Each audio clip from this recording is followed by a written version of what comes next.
Okay, so let's look at the explicit, implicit, and the Crank-Nicholson scheme to solve our problem that I set up in the previous video. Okay, so I've gone ahead and I've solved these, and I'll work through the explicit method with you, and you can then have a look at these answers for the implicit and Crank-Nicholson scheme, and I want you to try and figure out how to do that on your own. Okay, so I've set this up in Excel again because it's straightforward and I can visualize some interesting things from it. And in order to make my life a bit easier, I've added some constants. So I've got the mu of the oil, mu of the water, the lambda values for the oil and water, delta T and delta X. Okay, we're going to discuss those briefly. I've also highlighted the interface here at the 6th centimeter, and that's also important too. All right, so remember our vertical coordinate is X and our time coordinate is in the horizontal. Okay, so let's go ahead and clear everything inside here and start our calculation. All right, so initially we said that at time equals 0, t0, the velocity of the top plate is 8 centimeters per second. And this stays constant throughout our solution. So that's one of our boundary conditions. We also have that it's a no-slip boundary condition. So the velocity at the bottom is 0. And at our initial time point, we know that all of the x velocities are 0 as well. So let's go and put those in. Okay, now what about our solution? Okay, so let's remember that we want our solution to be stable and we want it to converge. So that's going to set limits on our lambda and delta t.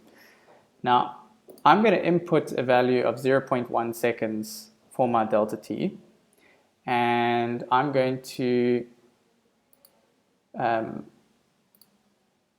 let's start with delta x. So I want to have a grid spacing of 1 centimeter. Okay, and then I'm going to calculate my lambda formula being equal to the mu of the water, oil, multiplied by the, it is delta t, and it would be divided by delta x squared. All right. And I get a value of 0.3. And that's less than a half, so it's fine. And just to show you the sensitivity, if, for example, I set my time step to 0.5, 0.5, I have a lambda of 1.5, and that means I'm going to get some error. And I can simulate that error just now. Okay, so for now we said 0.1 is fine. Okay, now let's go ahead and use our explicit scheme to solve this problem. All right, so the solution for grid cell I at time n plus 1 is equal to lambda. So we're working in the oil regime, so let's go to lambda.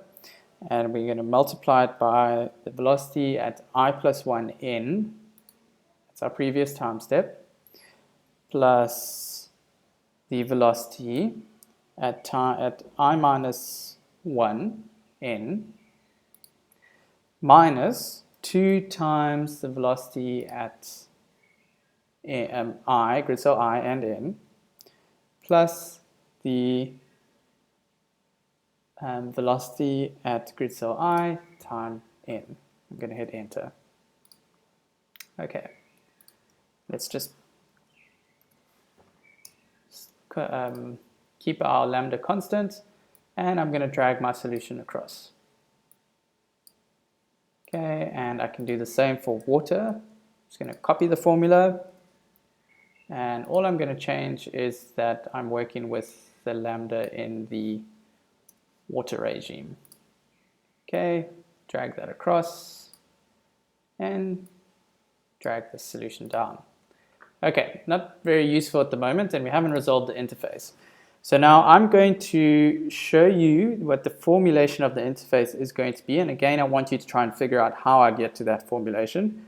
And when doing that, I want you to go back to the video that you watched previously and look at the conditions at the interface and see if you can use those conditions to figure out this relationship. So at the interface, I'm going to take 3 times the value at grid cell I n plus 1. Sorry, n plus 1 and I plus 1. Sorry.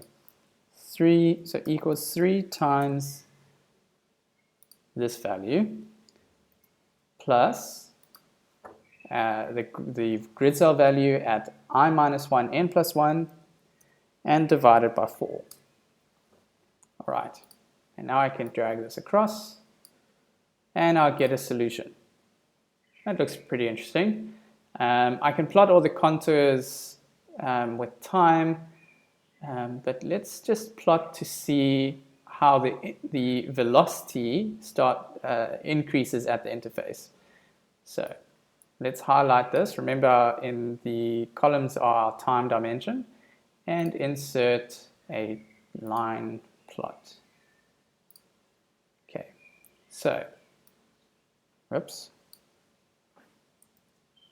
Let's drag our chart somewhere here. Make it a bit bigger. And that's fairly interesting.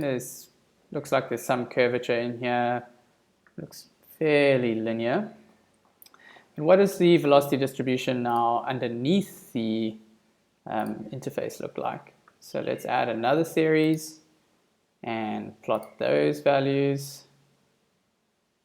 Let's go right underneath our interface, hit enter. Okay, that's interesting. So that's a bit more non-linear. And let's look at what happens right at the top of our plate. So let's select the data, add a new series, and look at the top. And hit enter. Now that's very interesting. So what it shows is that initially there's some lag between the top layer of fluid and the plate.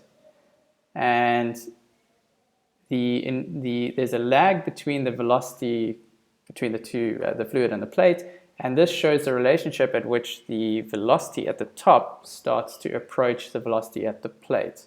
So initially it approaches it rapidly, and then it starts to decay. And that's an interesting result. Okay, so now I want you to have a look at the results for the implicit scheme and the Crank-Nicholson scheme, and I want you to think about how I came to those results. And I'll provide you with a hint in suggesting that try and reformulate the finite difference model. That is, in the videos I spoke about phi terms and set up some linear equation that you can solve quite easily on Excel.